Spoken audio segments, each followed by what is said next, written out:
No, we all want to change the world. Can you tell me when in history did anyone with absolute power not get corrupt? In a socialist society, everyone is equal, under the government that is.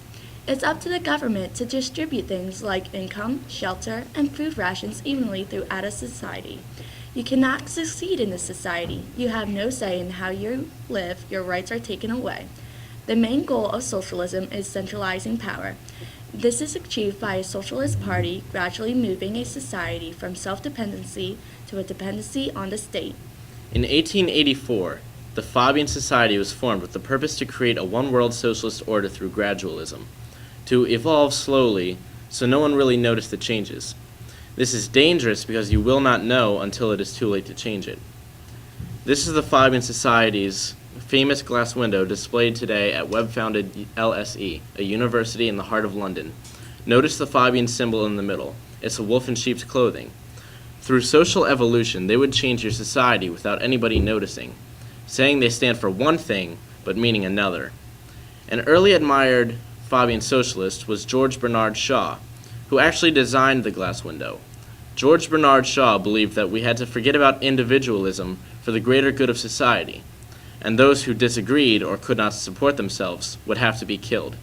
I don't want to punish anybody, but there are an extraordinary number of people whom I want to kill.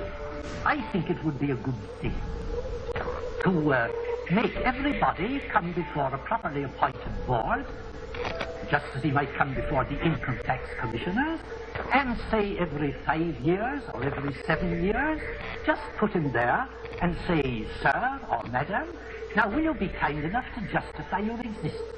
If you're not producing as much as you consume, or perhaps a little more, then clearly we cannot use the big organization of our society for the purpose of keeping you alive, because your life does not benefit us, and it can't be of very much use to yourself. He has also said, quote, I appeal to the chemist to discover a humane gas that will kill instantly and painlessly. In short, a gentlemanly gas. Deadly by all means, but humane, not cruel. This appealed to Hitler. Go to the staircase across the computer lab next to our school library to see George Bernard Shaw quoted on the wall as a part of one of our school murals. Why do we have this on our school wall? Did the school administration not know who he was?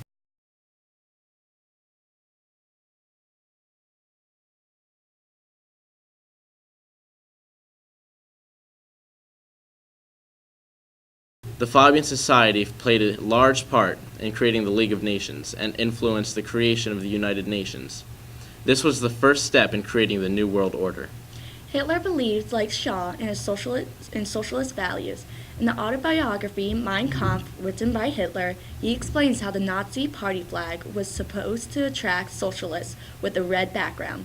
Jonah Goldberg, historian and author of The Liberal Fascism, explains Hitler's social agenda and how he wanted to expand universal healthcare, aka socialized medicine, which is government-run healthcare, meaning government will decide if you are worth keeping alive and or healthy. Hitler also wanted to create a cradle-to-grave welfare state, which means we'll have the government for our whole lives telling us and deciding for us what kind of education we get, what our living conditions will be, our income, jobs, food rations, and healthcare. As we discussed before, this system takes away individual rights and gives absolute power to the government. As a result of this socialist regime, history has proven people's living conditions are usually poor. Education is government propaganda. You learn only what the government wants you to believe and know. Hitler believes in the progressive ideology of unity, one people, one nation, one leader. Remember those words, progressive and one nation, and we'll be covering how this relates to us today in another show. Now, socialism is making everything government-owned. Communist dictatorship is the next step. In fact, Nazism and Soviet communism were very similar in their ideology. Evan Snors, historian and director of the Soviet Story, explains how their propaganda posters and art were almost exact, as if made by the same artist, quotes Snors. Actually, today, ask your history teacher what's the difference between socialism and communism, and see what they say.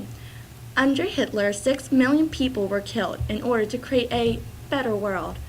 The citizens thought Stalin was a great leader, not knowing he killed 20 million people until after his death.